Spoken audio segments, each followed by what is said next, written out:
Les abonnements, les pouces bleus, les commentaires et les partages aident la chaîne à développer son audience. Pour mettre une pièce dans le chapeau de l'artiste, vous pouvez faire un tour sur ma page Tipeee en description.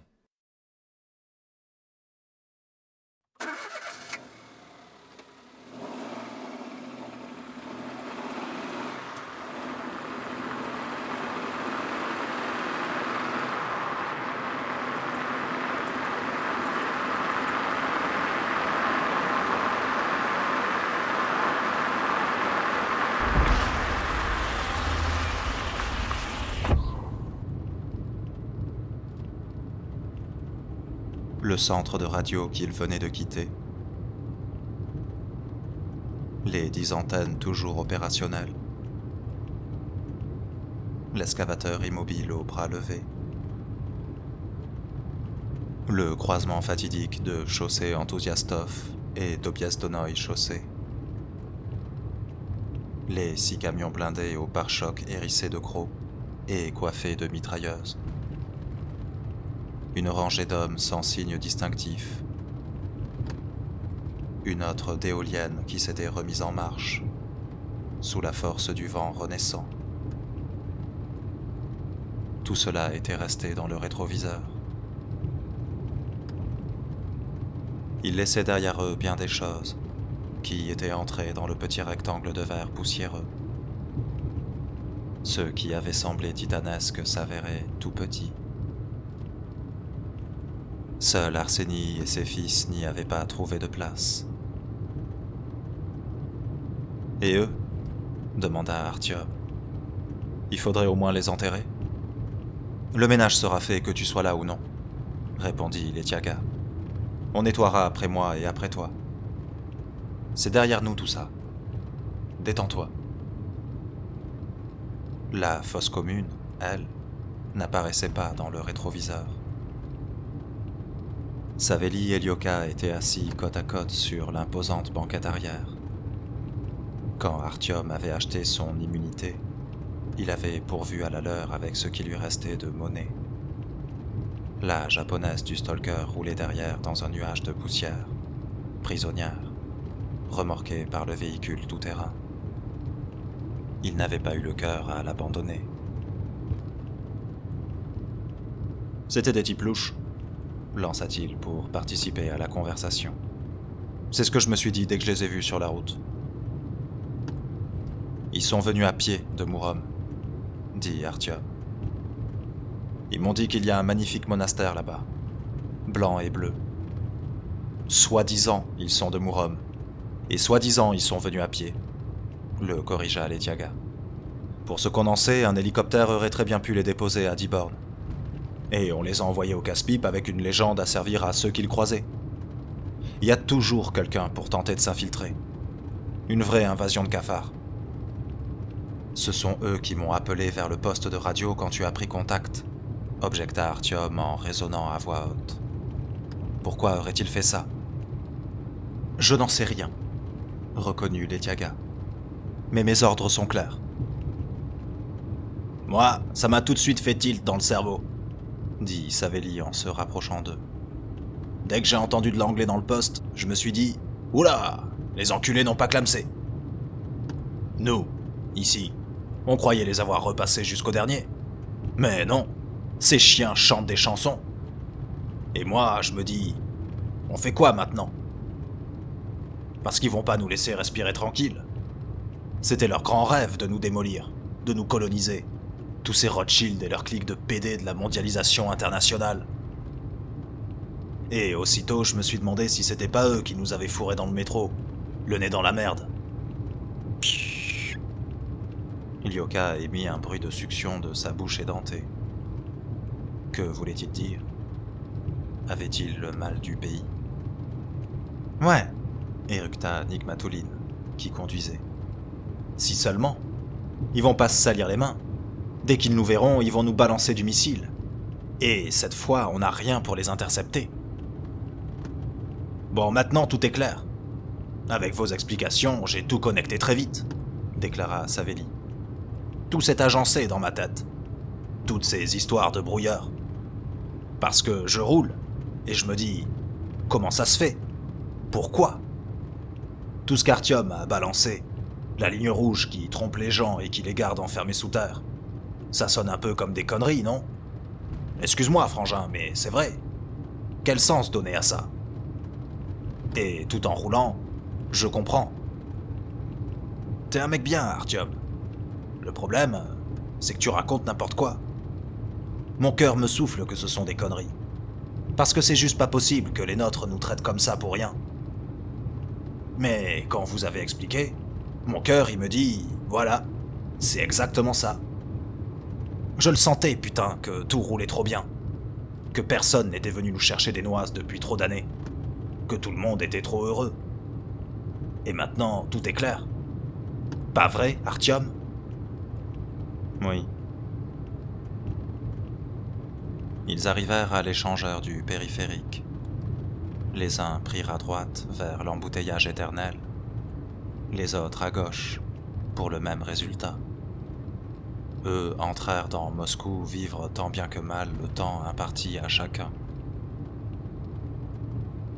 Le tout-terrain était de qualité. Des sièges en cuir, un blindage de l'épaisseur d'un doigt, des appareils électroniques à profusion. Le moteur ronronnait doucement. Nigmatouline roulait vite. Les momies défilaient dans le champ de vision, aussi vite que des cadres sur une bobine de film, et se fondaient en une seule image. « Elle est bien, cette voiture, » dit Artyom. « Je savais pas qu'on en avait de cette qualité. Maintenant, on en a. » Artyom se mordit la joue pour ne pas poser à Letiaga les questions qui découlaient en toute logique. Malgré sa réticence à parler devant des tiers, son envie de savoir fut la plus forte. « J'ai déjà vu cette voiture, à Okotny Riyad. Je suis au courant. J'ai vraiment cru que j'allais rester. Mais tu as survécu. Pourquoi ? On t'a reconnu.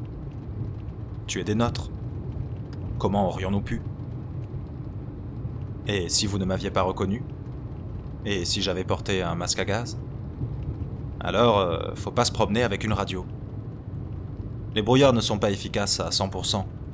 Pour tous les signaux entrants, si, mais pour les signaux émis, pas toujours. Ça oblige à faire le boulot à la main. Comment vous cherchez ? On cherche, fit Letiaga en tapotant les instruments électroniques. Il y a un goniomètre là-dedans. C'est une bonne voiture. Savelli s'agita sur son siège. Quelque chose semblait le tourmenter. Et pourquoi ne pas le dire à tout le monde ? Ça éviterait des incidents, comme le nôtre. Pour qu'il y ait un mouvement de panique. En plus, il y a des gens qui ont de la famille un peu partout dans le pays. On est à Moscou quand même. Ils commenceraient à se faire la malle. Et là, plus moyen de garder le secret. Même au sein de l'ordre, tout le monde n'est pas au courant. Ah, je confirme. Mais moi aussi, j'ai peut-être de la famille, fit Savelli. Mais vu l'embrouille, il est hors de question qu'on se mette tout seul de la vaseline pour ces connards.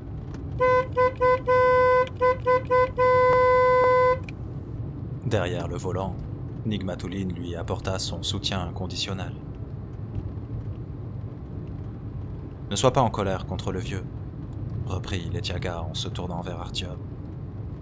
D'accord, il t'a rien dit. Mais même moi, je ne l'ai appris que l'an dernier. Il s'apprêtait à le faire, sans doute. Sans doute. Tu as très bien fait de venir avec nous, frangin, dit Letiaga. C'est vrai. Tout va bien se passer. Et vous surveillez tout Moscou. Vous triangulez tout le monde. Nous, l'ordre. Et tu en es. Donc nous surveillons. Nous triangulons. Et moi qui montais tous les jours à la surface, au 46e étage, des émissions quotidiennes. Alors quoi ? Et vous ne m'avez jamais entendu ? On t'a vu et on t'a entendu. Mais je vous ai démasqué. Je nous ai démasqués. J'ai démasqué tout le monde. Letiaga coula un regard vers Nigmatulin, avant de se retourner vers Artyom. Melnik a dit de te laisser tranquille. Pourquoi ? Bah, tu es un peu de la famille. Ça aurait été gênant. Arrête la voiture, fit Artyom. J'ai envie de vomir.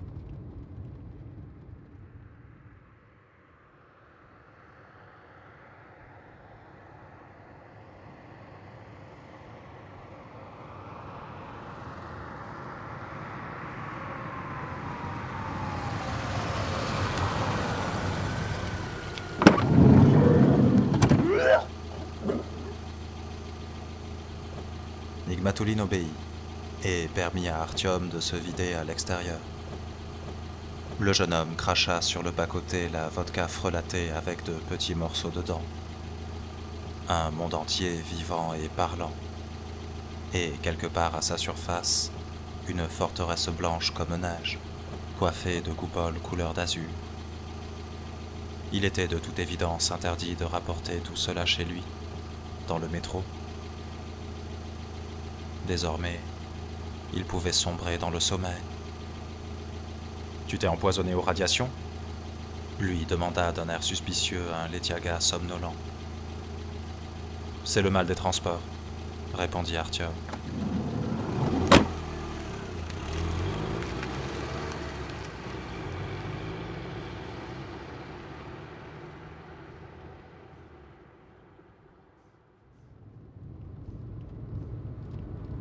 Il rouvrit les yeux à Moscou. La voiture roulait sur les quais. Le soir tombait. Une seule journée s'était écoulée. Certaines journées étaient singulièrement denses. Artyom ne reconnaissait pas la ville qui défilait de l'autre côté de la fenêtre. Moscou n'avait pourtant pas changé depuis le matin. Alors on lui avait implanté de nouveaux yeux. Il était en proie à une impression étrange. Il n'était pas dans son assiette, en même temps qu'il se sentait bête. Désormais, tout ce qui l'entourait avait des airs factices. Les bâtiments abandonnés étaient des décors, les palais déserts, des leurs, les morts dans leurs voitures, des mannequins. Avant, il regardait le monde à travers une lunette magique, et y voyait un mirage parfait et palpitant. Le diable l'avait poussé à la casser, et il s'était retrouvé avec un carton peint et des éclats de verre multicolores. Comment rêver à un morceau de carton ? Il s'efforça d'aimer Moscou de nouveau, et de se languir d'elle, en vain. Elle n'était qu'une mise en scène, une maquette titanesque, où même les morts n'étaient que des maquettes de morts, et leur chagrin fait de papier mâché. Tout avait été arrangé pour des spectateurs qu'on aurait cru de prime abord souterrains, mais qui, en réalité, vivaient de l'autre côté de l'océan. Voilà la découverte qu'il avait faite. Grandiose en vérité, puisque c'était la terre entière qu'il avait retrouvée d'un seul coup. Et parfaitement inutile. Il ne pouvait rien faire de ce savoir en 3 semaines. Lui restait-il seulement 3 semaines ? La dose de radiation augmentait avec ses dernières expositions successives. Sans doute plutôt 2 que 3. Ils roulèrent sur les berges le long du Kremlin. Le palais était intact, mais faisait mine d'être mort. Des souvenirs de Chilerovskaya lui remontèrent en mémoire. Les surveillants qui brisaient le crâne des morts à coups de baramine, pour ne pas enterrer de vivants.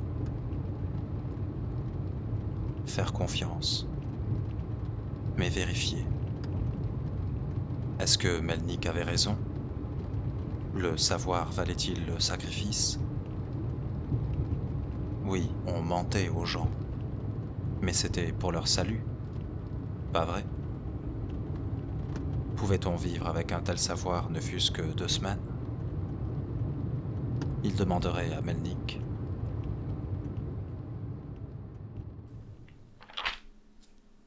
En arrivant à Borovitskaya, ils passèrent par le sas de décontamination. On emmena Lyoka et Saveli vers une destination inconnue, et promettant de ne pas leur faire de mal. Letiaga conduisit Artyom à Arbatskaya, en empruntant des couloirs plongés dans la pénombre. Ils allaient chez Melnik. Artyom ne pipait mot, comme si ses dents avaient été scellées au goudron. Letiaga sifflotait, mal à l'aise. « Y avait quoi dans le Reich ? Comment est-ce que tu t'en es sorti ?» finit-il par demander, avant d'entamer son air pour la 4e fois. « Les ténèbres, » dit Artyom. « J'ai cru que j'allais y crever. Dietmar m'a confisqué la lettre. Nous savons. Tu vois, vous savez tout. Y a que moi qui suis au courant de rien. » « Excuse-moi, petit frère, » fit le stalker. « Je voulais vraiment te faire sortir de là. Mais il y a eu un tel chambard avec les rouges, avec le Reich. » Ouais, c'est ce que je me suis dit. J'ai fait un rapport au vieux. Il a dit qu'on allait voir. Ne lui en veux pas. Je ne lui en veux pas. C'est un moment décisif. On manque de personnel. Je t'ai amené ici, mais je repars aussitôt pour une autre tambouille.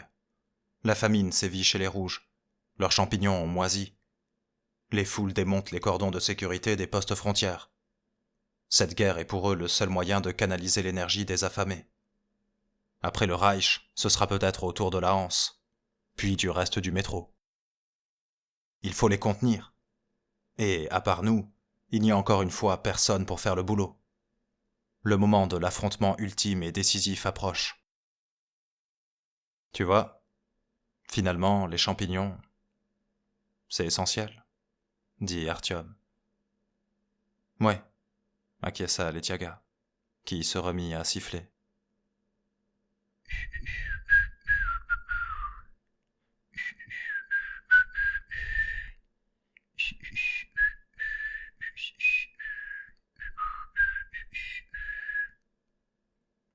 Et Melnik ? On nous a donné l'ordre de te ramener sain et sauf, et de céder à tous tes caprices. Compris. Je suis qu'un petit bonhomme. Je veux pas regarder là où on ne m'a pas invité à regarder, petit frère. Je crois que chacun doit faire ce qu'il a à faire et ne pas fourrer son nez dans les affaires des autres. Qui suis-je pour décider quoi que ce soit ? Est-ce que tu me comprends ? Artyom le regarda enfin. Il l'observa attentivement pour tenter de le comprendre. « En fait, tu n'es pas si petit, » dit-il.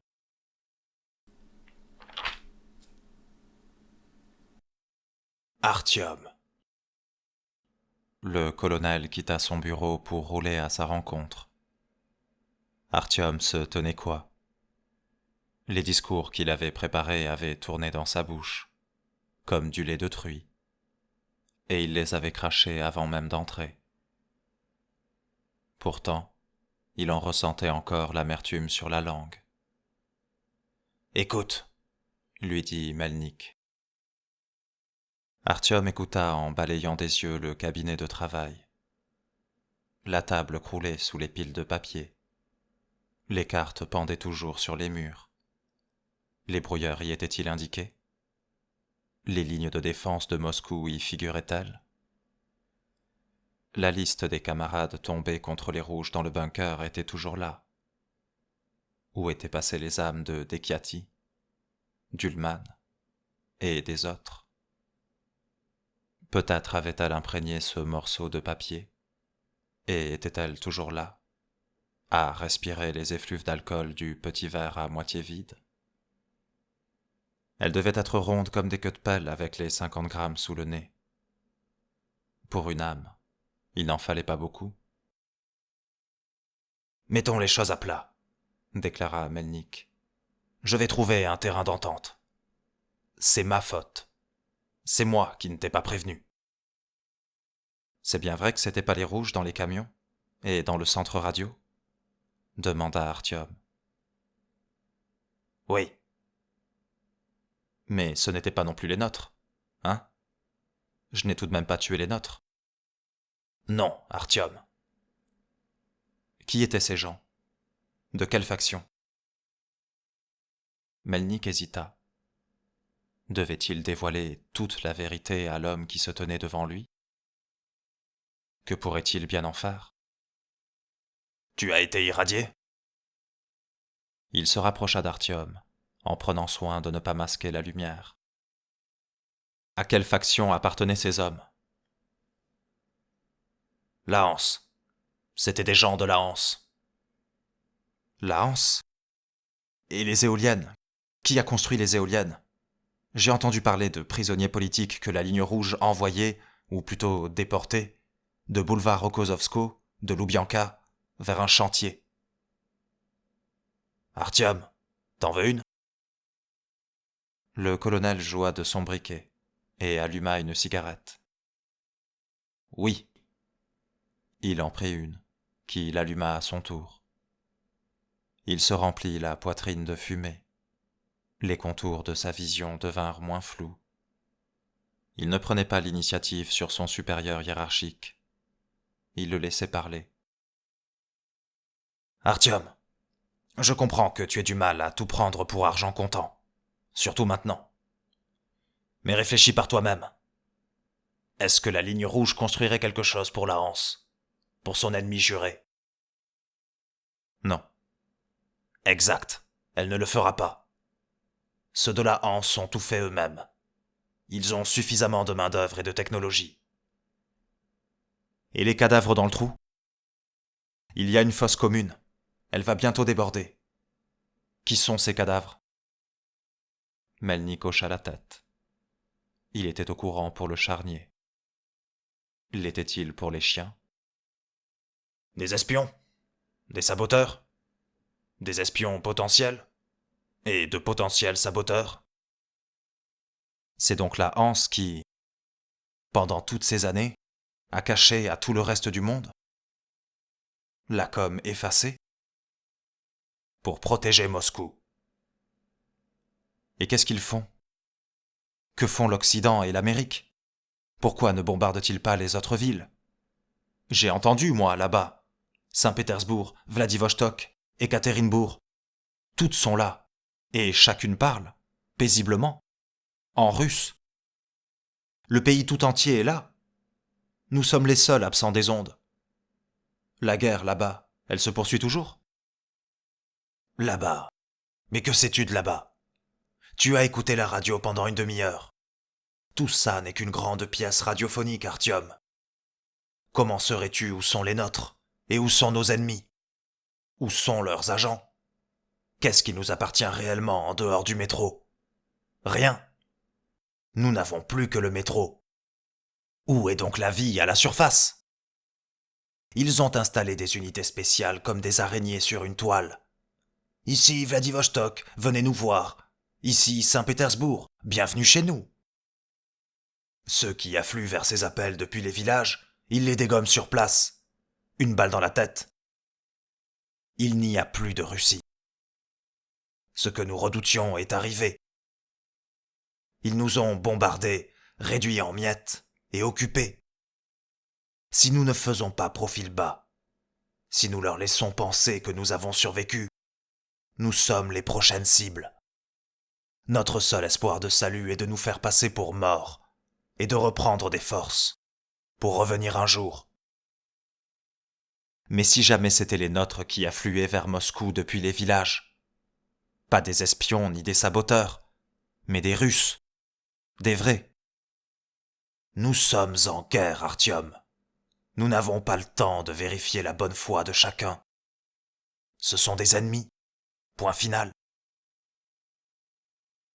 Et s'ils arrivent de l'ouest, et non plus de l'est? Toutes les directions sont couvertes. Et les brouilleurs? Ce n'est pas la seule station. Ça signifie que je n'aurais rien réussi à faire de toute manière. Tu n'en aurais pas eu le temps, Artyom. Heureusement que Letiaga a réussi à te faire sortir de là. Si tu avais démoli ne serait-ce qu'une antenne de plus, je n'aurais jamais pu négocier ton sort avec eux. Leur ordre était simple. Pas de prisonniers. Artyom aspira la fumée attrapa les mots qui le fuyaient et construisit une phrase. Mais vous me surveillez quand je grimpais au sommet du gratte-ciel, au sommet du tricolore, non? Un tic déforma un instant la bouche du colonel. Les Tiagas en avaient trop dit. Nous savions que tu y montais, oui. Pourquoi ne m'avez-vous pas éliminé? Parce que tu étais nôtre. Même si Enfin, ce que je t'ai dit l'autre fois. Et vous, vous-même, quand l'avez-vous appris? Comment? On m'a mis au parfum. Il y a quelque temps. Artyom se tut. Il s'assit par terre et s'adossa au mur, puisque le bureau était dépourvu de chaises. Désormais, même dans son fauteuil, Melnik le dominait. C'était conforme à leur statut. Le colonel devait être plus haut que lui. Et il l'avait été, avant que les roues ne remplacent ses jambes. Vous savez, Sviatoslav Konstantinovitch, lors de notre dernière entrevue, vous m'avez démontré de manière étonnante que j'étais schizophrène. Je l'ai fait pour te protéger. Pour que tu ne fasses pas... tout ce que tu as fait. Et pourquoi ne pouviez-vous pas m'expliquer la situation, tout simplement? Suis-je vraiment schizo? Artyom... Dites-le moi. Est-ce que je suis schizo ou non? Dites-le simplement. Écoute, ton histoire avec les Noirs, ta certitude de pouvoir sauver le monde, d'être l'élu, puis à cause de toi, l'humanité qui meurt. Comment le dire simplement? Toute cette histoire avec les Noirs. Toute son histoire. Du début à la fin. Cela n'avait aucun sens, n'est-ce pas? De les tuer à coups de missile. Ça n'a rien changé, hein? Nous, les Moscovites, n'avons jamais été les derniers hommes vivants sur la planète. Tout comme les Noirs n'ont jamais été notre seul espoir. Je ne les ai pas sauvés parce que voilà. Et rien de grave ne s'en est suivi. Et si je les avais sauvés, eh bien, ça nous aurait fait un spécimen à montrer dans les eaux. Mais on se serait bien fichu de savoir si c'était des anges ou non. Il n'aurait pas été un miracle, mais une curiosité. J'en ris moi-même. C'est drôle à quel point je suis un imbécile, n'est-ce pas, Sviatoslav Konstantinovitch? Mais non! Ah si, riposta Artyom. Mais j'ai essayé de te l'expliquer. Ne t'avais-je pas dit que tu leur accordais trop de valeur? Quant à te faire part du bouclier, je n'en avais pas le droit, compte tenu de ton état. De mon état, répéta Artyom. Oui, c'est vrai que j'ai perdu la boule. J'ai commencé par croire que je sauvais le monde, puis je me suis mis en tête que je l'avais condamné. La folie des grandeurs. Tu ne disposais pas de toutes les informations, voilà tout. Tu as dû faire travailler ton imagination pour combler les trous. Mais maintenant que nous discutons posément, toi et moi, je suis de plus en plus convaincu que tu jouis de toutes tes capacités de raisonnement. Ce n'est pas ta faute. À qui la faute alors? Artyom regarda l'extrémité rougeoyante de sa cigarette, comme le canon d'une arme. On aurait dit un enfer de poche à trimballer sur soi. J'ai dû combler pas mal de trous, affirma-t-il. Si tu crois que c'était facile pour moi... Non, je ne le crois pas. J'étais un imbécile. Point. Vous savez pourquoi j'ai fait tout ça? Je me disais qu'Anna, vous, les gars, mon père adoptif, je pourrais tous vous ramener là-haut, pour que nous vivions ensemble dans cette ville, dans des maisons. J'en rêvais, je me l'imaginais, ou même dans ce monastère, tous ensemble, ou alors partir en suivant les rails du chemin de fer, pour redécouvrir la terre et le monde. C'était un rêve. Si le monde était resté tel que je l'avais imaginé, alors j'aurais pu. Mais tous vous étiez au courant. Pensez-vous qu'il faille mentir aux gens? Pourquoi ne pas leur dire? Que chacun puisse faire son choix. S'ils veulent partir, qu'ils partent. Voilà que tu recommences à parler comme un imbécile. Suppose qu'ils quittent Moscou. Et alors? Ils vont tous se faire buter les uns après les autres. Tous.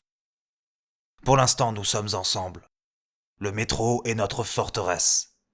Une forteresse assiégée par nos ennemis. Nous en sommes la garnison. Pas seulement l'ordre, mais tous les habitants. Et nous ne serons pas enfermés à tout jamais. Nous reprenons des forces pour une frappe décisive, pour une contre-attaque. Compris? Nous sortirons d'ici. Mais pas pour capituler. Pas en agitant un drapeau blanc. Nous ne fuirons pas. Nous sortirons pour leur reprendre ce qui est à nous. Nous devons reconquérir notre terre par la force des armes. Est-ce bien clair? Mais pour l'heure, personne ne t'attend là-haut. Même en bas, il n'y a personne qui m'attend. Ce n'est pas vrai.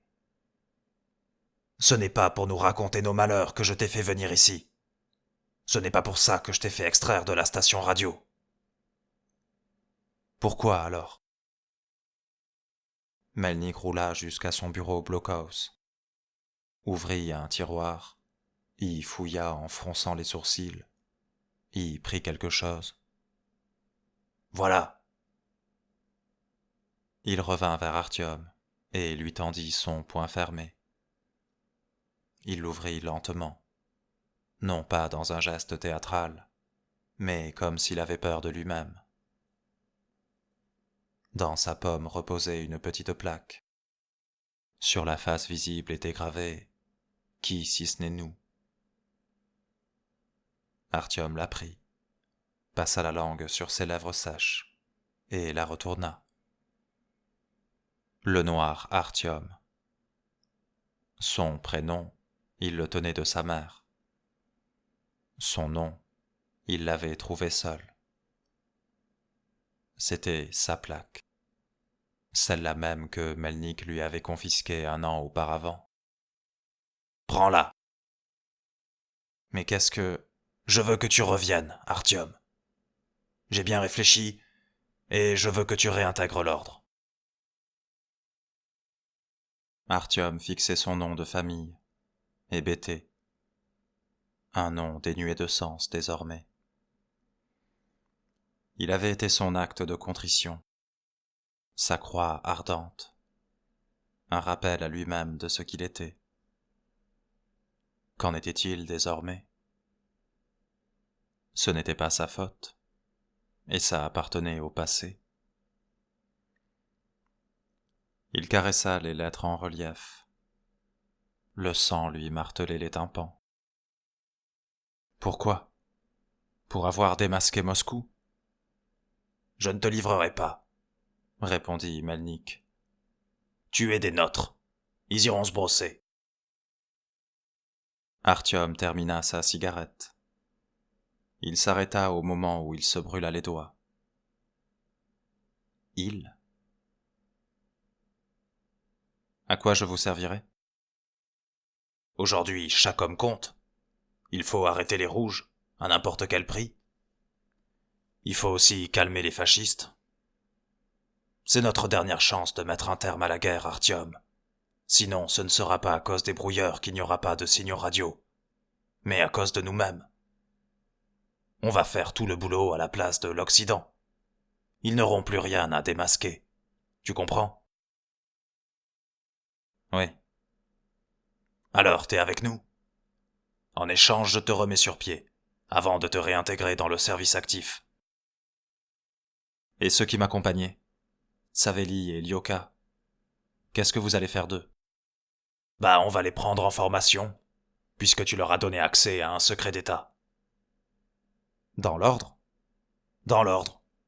Si j'ai bien compris, vous avez réussi à vous emparer du centre radio rien qu'à vous trois. Ça vaut toutes les recommandations. Était-ce tout? Il passa la main sur son crâne. La petite Sacha en avait enlevé des cheveux par poignées. « Tu as été irradié, » dit Melnik fermement. « On va te placer dans un hôpital. Tu y resteras un peu, le temps de faire des tests. Et ensuite... » Sviatoslav Konstantinovitch, permettez une question. Qu'y avait-il dans l'enveloppe ? Dans l'enveloppe ? L'enveloppe qu'on devait porter au Reich. Ah ! Fit Melnik en fronçant les sourcils dans un effort de mémoire. Un ultimatum de l'ordre. Nous exigions que les opérations soient interrompues sans délai, et que toutes les forces soient retirées. Et rien d'autre ? Le fauteuil du colonel pivota sur place. La cigarette coincée entre ses dents décrivit un cercle, en projetant un rideau de fumée. Un ultimatum de l'ordre et de la Hanse. Un ultimatum commun. Point. Tu as entendu, Artyom ? Artyom desserra le lacet, passa la tête dans la boucle et cacha la plaque sous sa chemise. Je vous remercie de votre confiance. Alors qu'il prononçait ces mots, il se demanda pourquoi il n'avait pas été tué dans le bunker. Fallait-il blâmer Letiaga ? Aurait-il mieux valu pour lui qu'il fût rayé ce jour-là à l'encre rouge ? Ces découvertes lui apportaient-elles du réconfort ? Au nom de quoi mourrait-il aujourd'hui à petit feu, rongé par les radiations ?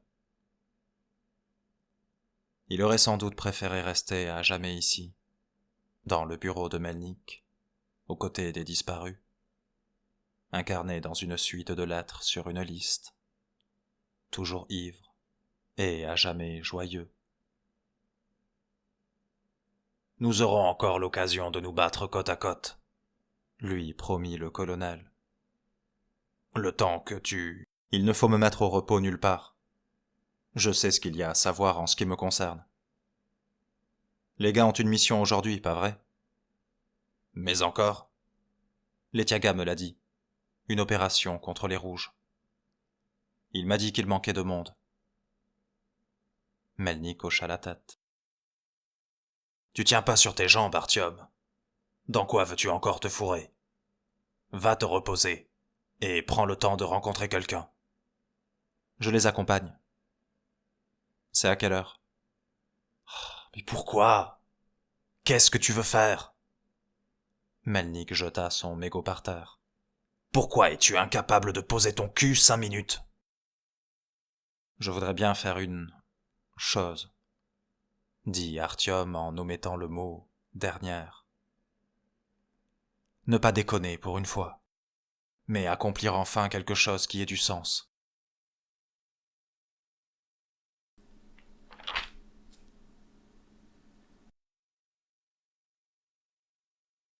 On dirait une chambre de passe. Veux-tu que nous allions marcher ? Je veux bien. Elle poussa la porte et sortit en premier. Artyom la suivit. Arbatskaya ressemblait aux palais impériaux, à la Russie rêvée, théâtrale, toute de blanc et d'or, infinie. Il y avait où se promener. Que t'est-il arrivé ? Rien. J'ai été contaminé aux radiations, si tu parles de ma coiffure. Je parle en général. En général ? En général... Tu savais, toi ? Pour la radio ? Non. Il ne te l'avait jamais dit ? Non, Artyom. Il ne m'en a jamais parlé. Pas même maintenant. Compris. Donc voilà. Il n'y a rien à ajouter. Tu n'as rien à ajouter. Et que dire de plus ? J'ai trouvé ce que je cherchais. Fin de l'histoire. On se retournait sur leur passage. Sur elle. Tous ces fossiles du quartier général, ces guerriers de papier d'Arbatskaya craquaient de leur articulation arthritique et pivotaient leur torse raide si leur cou cramoisi fripé refusait de bouger. Anna était tellement belle, élancée, légère, altière, les cheveux coupés à la garçonne, le tracé des sourcils impétueux.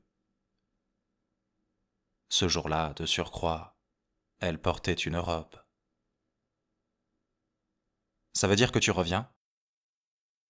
Elle avait dit cela d'une voix égale, comme si son apparence était l'exact reflet de ce qu'elle était à l'intérieur, comme si sa figure était faite de porcelaine, et qu'une clé dépassait entre ses omoplates.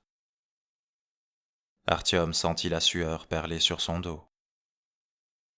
On apprenait à juguler sa peur face à certaines situations, mais, dans une pareille conversation, il se sentait toujours aussi désarmé. Il comptait ses pas en silence, et le décompte était celui de la gêne, de la lâcheté et du malheur. C'est ce qu'a suggéré ton père. Il m'a rendu la plaque. Je parlais de nous.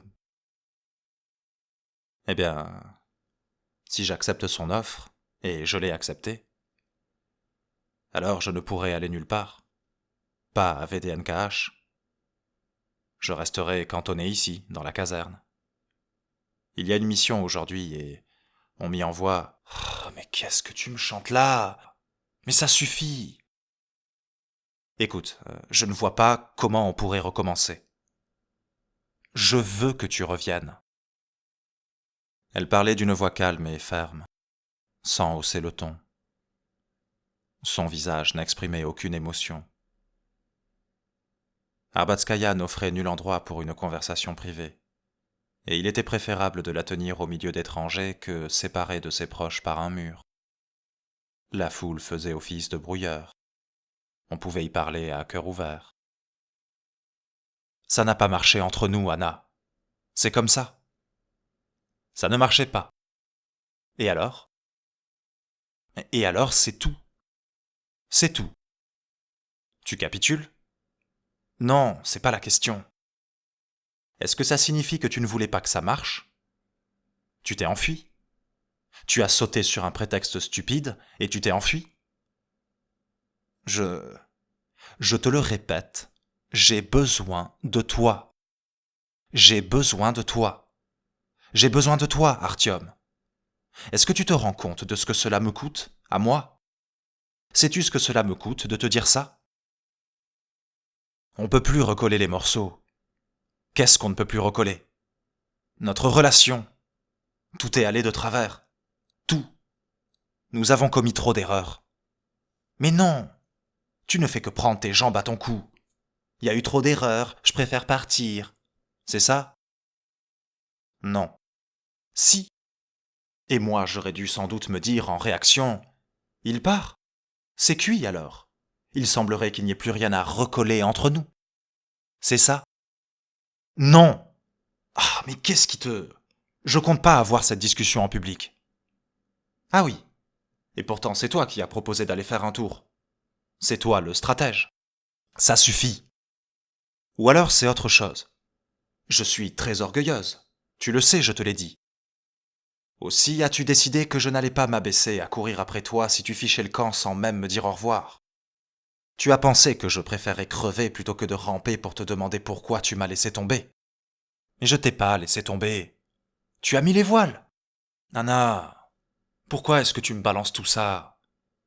Pourquoi est-ce que tu me fais une scène de nana? Ah, mais oui, c'est vrai, je suis pas une nana. Je suis un bonhomme. Je suis ton frère d'âme, moi.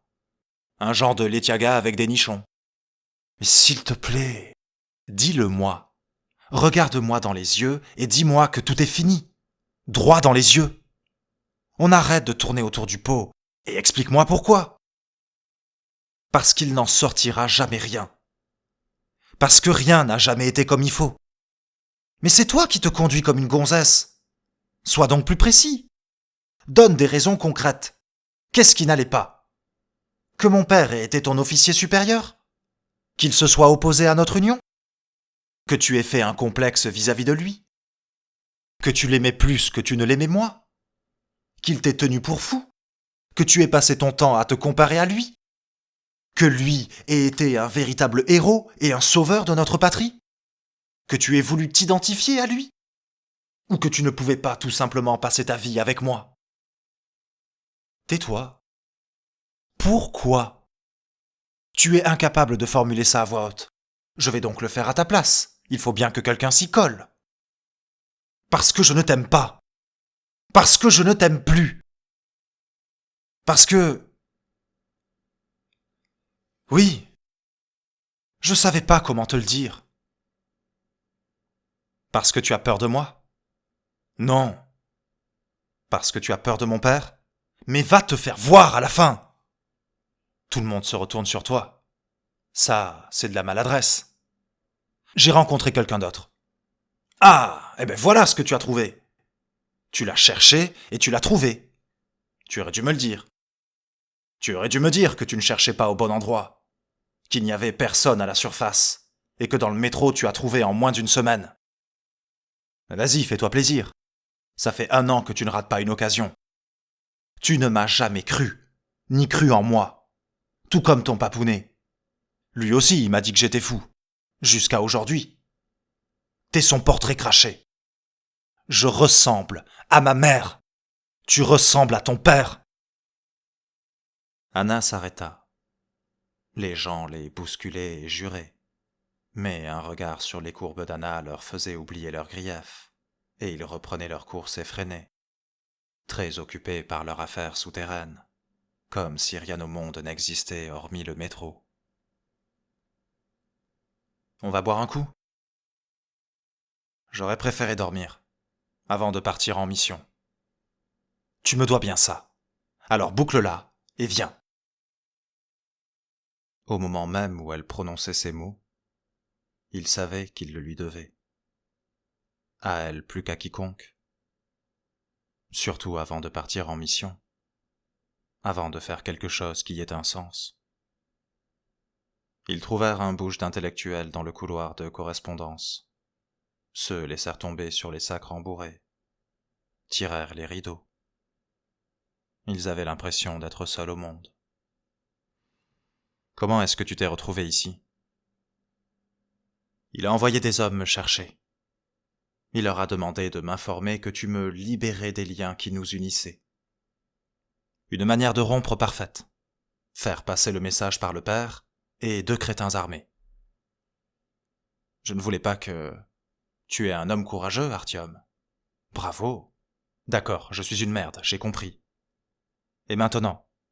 Maintenant que tu es retourné chez ton papounet, l'idéal masculin, hein? Fin de l'aventure. Youpi. Pourquoi est-ce que tu me prends la tête? T'es quand même un fichu imbécile. D'accord. Une merde et un imbécile. Et tu ne t'es jamais demandé pourquoi je t'avais suivi jusqu'à VDNKH? Tu t'es jamais demandé ce que je t'avais trouvé? L'ordre tout entier, cette meute de chiens, était sur mes talons à me renifler la croupe et à baver. Y compris ton hunter, d'ailleurs. Alors pourquoi toi? Si, je me le suis demandé. Peut-être que je voulais pas d'un héros, moi. J'avais pas besoin d'un psychopathe de mari qui tranche des têtes au couteau et qui ne scie pas quand gicle le sang. Je n'en voulais pas. Je voulais pas d'un mari qui ressemble à mon père. Compris? Je voulais un homme bon, gentil, normal, un être humain. Quelqu'un comme toi. Comme celui que tu étais. Quelqu'un qui essayait de toutes ses forces de ne tuer personne. Et je voulais des enfants de lui. Des enfants qui lui ressemblent. Ceux-là meurent sous terre. Tout le monde meurt sous terre. Et alors? Ça justifie de ne pas en avoir? Oui. Quand est-ce que tu pensais commencer à vivre? Vivre avec moi? Il buvait sans trinquer. Artyom avala une longue gorgée. Son estomac vide l'absorba aussitôt. Son sang se réchauffa. Le monde tangua. Je ne peux plus vivre, Anna. J'ai désappris. Alors qui? Ton père te trouvera quelqu'un. Quelqu'un qui le mérite. Pas un malade mental. Mais t'es si crétin. Est-ce que tu m'écoutes au moins? Ou alors n'écoutes-tu que toi? Qui, mon père, pourrait bien me trouver? Il me lavait lui-même sous la douche jusqu'à mes 13 ans. 13 ans! Est-ce que tu comprends? C'est lui que j'ai fui, pour être avec toi, pour vivre une vie normale, pour vivre. Et toi, tu veux devenir lui, ou Hunter, ou je ne sais qui d'autre. Ah, merde! Est-ce que je dois vraiment entendre tout ça? Pourquoi? T'as peur de changer d'avis? Peur de devoir me reprendre? Non. Oui. Dans ce cas, écoute encore. Sais-tu ce qui est arrivé à ma mère? Elle est morte. Elle était malade. Tu étais encore toute petite. Elle s'est empoisonnée en buvant de l'alcool frelaté. Elle buvait parce qu'il la battait un jour sur deux. Qu'est-ce que tu dis de ça? D'un père héroïque comme lui. Anya, va reprendre du service. Il t'a pardonné? Mais il t'adore. Il n'aurait tout de même pas...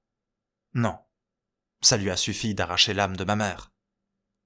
Le papounet me couve. Il m'adore, oui. Tout ce que je dis est parole d'évangile. Il fait tout ce que je demande, pour peu que je reste assise sur ses genoux. Attends. Pourquoi, quand j'étais au centre de radio, quand ils ont voulu prendre le centre d'assaut, tu étais où? Où étais-tu à ce moment-là? Anna vida son verre d'un trait. Ses yeux étaient rouges, incapables de verser une larme, tout comme ceux d'Artyom. Elle avait souligné ses cils de rimel, s'avisa-t-il soudain. Anna? Maquillée? Je lui ai parlé simplement. S'il arrive quelque chose à mon homme, il faut lui raviver la mémoire de temps en temps. Artyom ricana. Il aurait voulu y mettre de l'ironie, mais les forces lui manquèrent. Encore un. Pour moi aussi. Alors voilà la raison. À maman, fit Anna en levant son verre. À ma mère, qui buvait parce qu'elle avait épousé un héros. Alors tu vois, tu as tort. Je lui ressemble plus à elle qu'à lui. De son bras ankylosé, il tendit son verre et trinqua mollement. Elle était de Vladivostok. Quand elle me couchait, elle me parlait des plages, de l'océan. Une fois que j'étais au lit, elle se précipitait vers la gourde. Moi, tu sais, je savais fermer les yeux comme si je dormais, mais je l'observais à travers mes cils. Est-ce que Vladivostok répond? Oui, elle répond.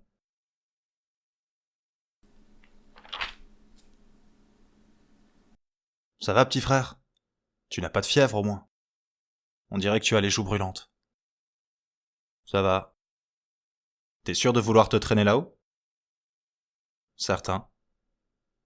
T'es allé voir les médecins? Oui. Ils m'ont mis du désinfectant sur le dos. Ah d'accord. Une fois qu'on sera revenu, je t'y porterai moi-même. À côté de la bibliothèque les attendait le sempiternel tout-terrain, dont le moteur ronronnait déjà. Derrière lui, un camion blindé, gris, avec le pare-choc hérissé de métal.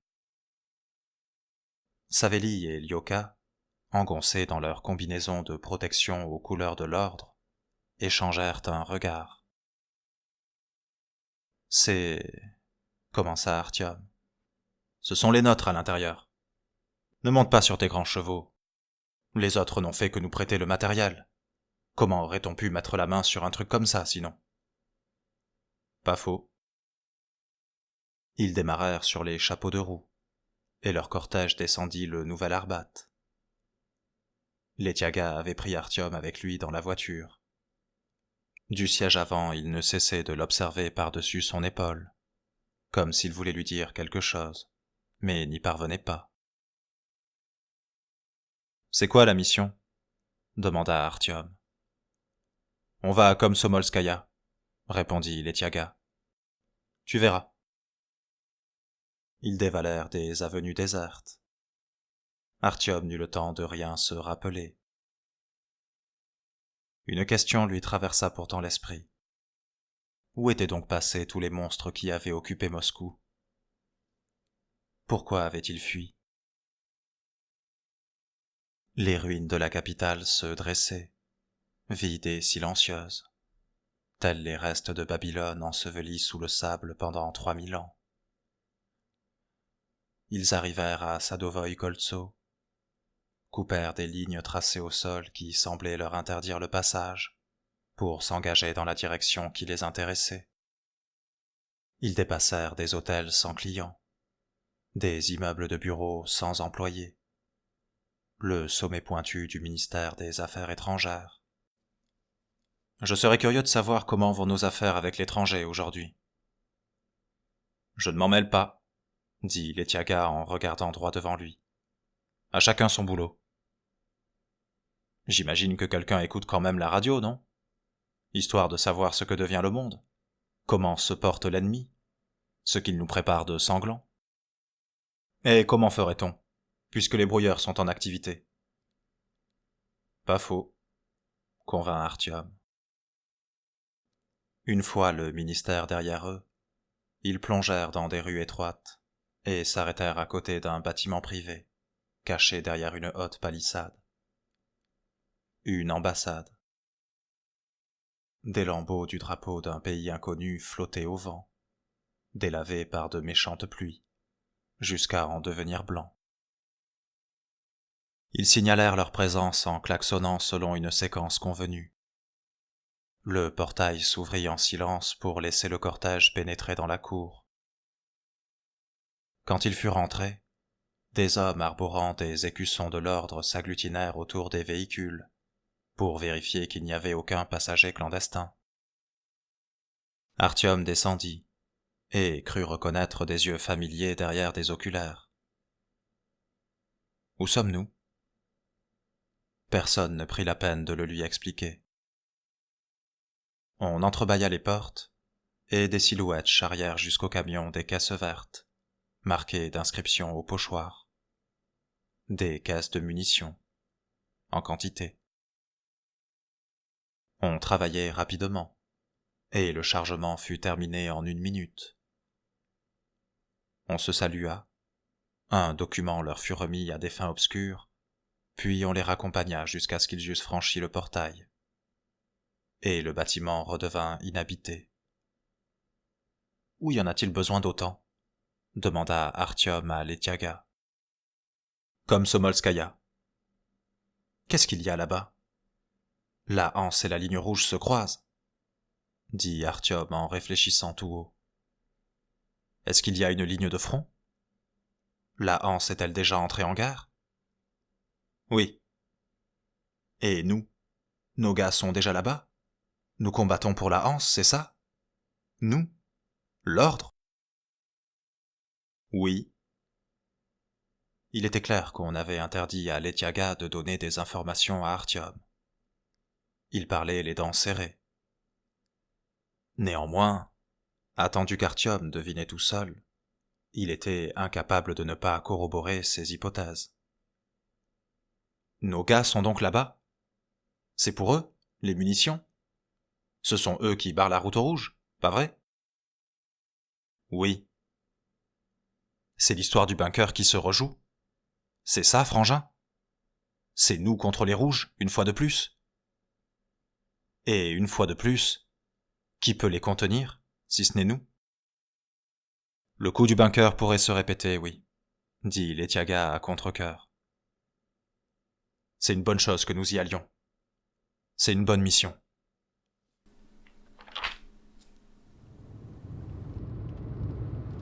Cela se répéta de nuit. Sadovoï Koltso, les carcasses rouillées des voitures dans la lumière des phares, des sacs en plastique qui volaient, poussés par le vent. Une lune acide qui traçait les contours des nuages. Les moteurs ronronnaient. Le mouvement berçait. Ils dépassèrent Tsvetnoï Boulevard, escaladèrent des rampes, traversèrent des ruelles, parcoururent des sentiers secrets dont les morts ignoraient l'existence, empruntèrent des voies de tramway, pour se rapprocher toujours plus d'une grande place où se trouvait l'entrée de la station Komsomolskaya. 3 gares siégeaient sur cette place. La première envoyait ses trains vers l'est, jusqu'au bord du continent, jusqu'à Vladivostok, si cher à Anna. La deuxième était le point de départ vers le nord, vers Saint-Pétersbourg. La troisième, vers Kazan, et le sud ventripotent de la Russie. De cette place, chacun pouvait choisir la direction de son peuple. Les rails commençaient juste derrière les bâtiments. Il suffisait d'y poser une drésine et de pomper jusqu'à ses dernières forces pour découvrir les merveilles du monde. Pourtant, personne n'allait nulle part.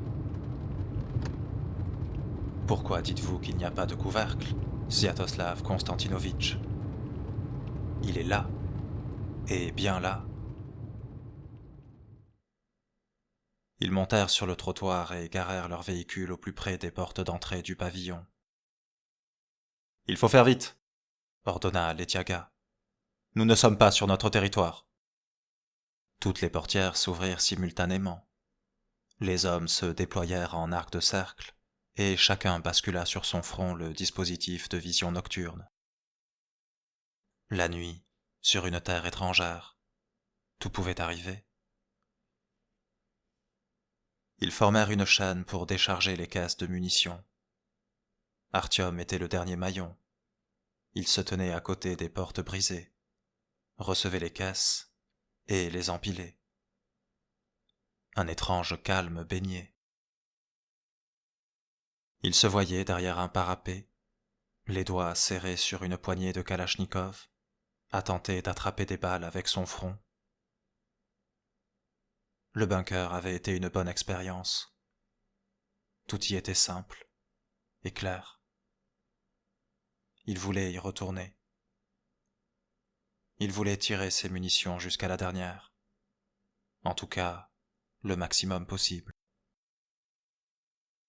À cet instant, il ne ressentait nul besoin de faire ses adieux à Sacha, ni à Sukhoi, ni même de chercher à revoir Hunter.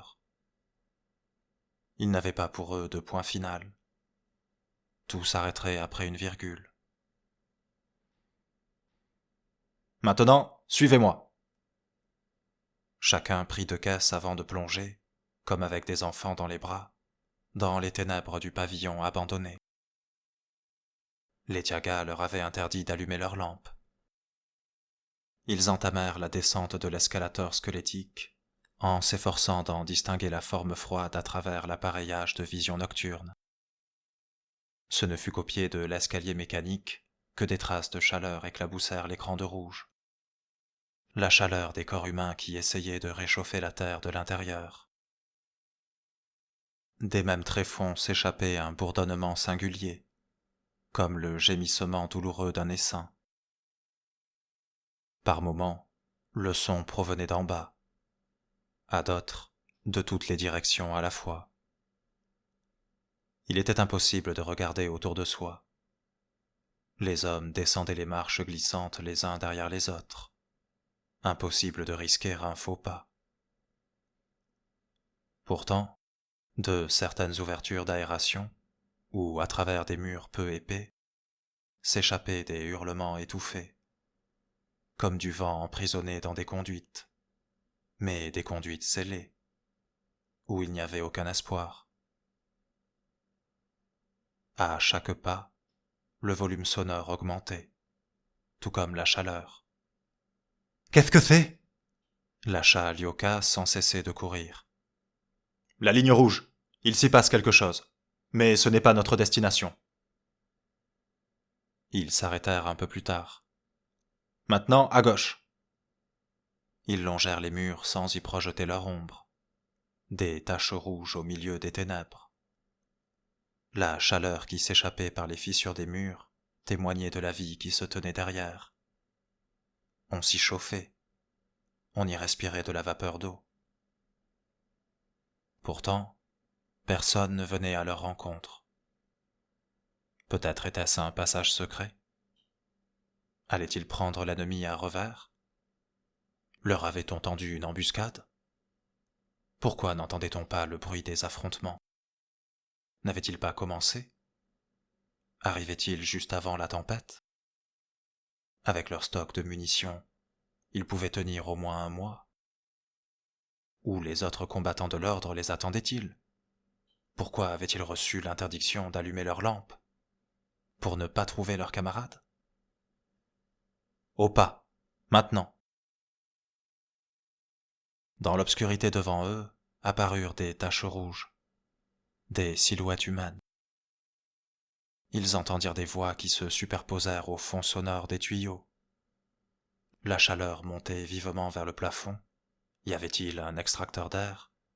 Et coulait vers des grilles d'évacuation sous leurs pieds. Ils devaient se trouver tout près de grands espaces chauffés et éclairés, où les gens parlaient entre eux. Pourtant, on préférait laisser Artyom et ses compagnons de l'ordre dans le noir. Halte! Ils s'arrêtèrent sous un brasero grillagé, incrusté dans le mur. Devant eux allaient et venaient plusieurs taches carmin. L'une tenait davantage du bœuf que de l'homme, et tirait sur l'écarlate. Les deux autres qui l'accompagnaient étaient plus effacés, comme si leur sang s'était figé. La grille laissait filtrer une conversation. Les mots se collaient les uns aux autres, fusionnés là où ils avaient été tronqués. L'écho des tuyaux modulait les timbres des voix pour n'en faire qu'une. Aussi était-il impossible de comprendre qui parlait, avec qui, et à quel sujet. Tout se fondait en un long monologue, scandé par une voix métallique. Tout est là? Oui, c'est déjà sur place. Combien? Exactement ce qui était convenu. 20 pièces. 20 400, si on veut être précis. J'espère que cela va résoudre notre problème. Notre problème commun. Ça doit le résoudre. Ça les a toujours résolus. On se serre la main alors? Merci pour votre souplesse. N'en parlons plus. Et, bien entendu, nous aimerions que ce genre d'excès ne se reproduise plus à l'avenir. Vous savez très bien que la situation a échappé à tout contrôle. Ce n'est pas notre faute. L'initiative vient d'en bas. Une question de gouvernance. Nos accords tiennent toujours. Avez-vous prévu quelque chose pour rétablir l'équilibre? C'est en cours. Eh bien. En dehors de cela, nous aimerions que les rumeurs cessent. Vous savez, frère contre frère. De méchantes langues prétendent qu'il y aurait une fuite. Mais qu'allez-vous imaginer? Ce n'est pas dans notre intérêt. Nous tenons beaucoup au maintien de nos relations. Bien. Peut-on procéder à l'enlèvement? Oui, nous allons donner l'ordre. Merci, Maxime Petrovitch. Merci à vous surtout, Alexei Félixovitch. Par ici. En avant, en marche! Commanda Letiaga. Vers ces trois-là! Alexei Félixovitch. Félixovitch. Merci, Alexei Félixovitch. Oui, Alexei Félixovitch. Bien reçu. Le bras d'Artyom le démangea à hauteur de l'épaule, là où des croûtes avaient remplacé son tatouage. Hé, vous! Les traînes savates! Par ici, et plus vite que ça! Aboya-t-on dans les ténèbres. Payez votre dû en métal! Une voix enrouée, basse, caverneuse. On alluma une petite lampe de poche. Un ray de lumière se mit à parcourir les inscriptions sur les caisses vertes et à compter les conteneurs. 1, 2... Tu es libre, qu'est-ce t'attends? Allez, on circule. 3, 4... Voilà, parfait. Dégage. 5, 6. Le tour d'Artyom approchait.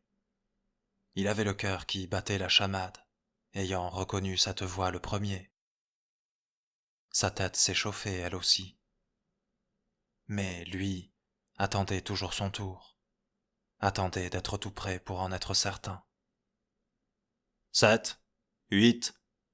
Là, pose-les là. Au suivant. 9, 10. T'as posé. Circule. Il donnait ses munitions à quelqu'un. Les 20 caisses. Il ne les avait pas transportées pour permettre aux combattants de l'ordre de tenir un siège. Ce qu'on attendait d'eux, c'était qu'ils livrent 20 000 cartouches à quelqu'un. C'était là leur mission. 11, 12. Artyom entendait le décompte. Son tour arrivait. 11. Ce sont des lapins. Où veux-tu qu'ils aillent? Courir? 12. Et tu crèveras sous terre? 13. Des lapins, tout tranquilles. 14.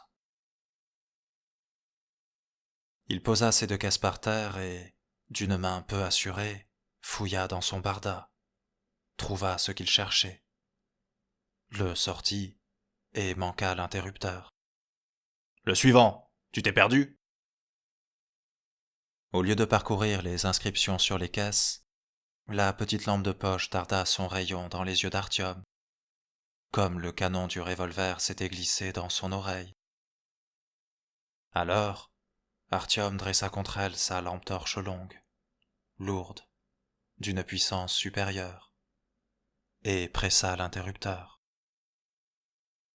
Dans le cône de lumière crue, il vit que l'homme en face de lui s'était asséché et ridé, et que son teint avait viré au livide pendant son chemin de retour depuis l'autre monde. Pourtant, il se tenait devant lui, solidement campé sur ses jambes épaisses bien écartées, palpant d'une main les caisses qu'on déposait devant lui, et se protégeant de la lumière de l'autre. L'homme abattu par un Artyom désespéré, mais que ses balles timorées n'avaient pas réussi à tuer, engoncé dans un uniforme neuf de l'armée rouge, taillé sur mesure pour son torse de bœuf. Gleb Ivanovitch Svinolup,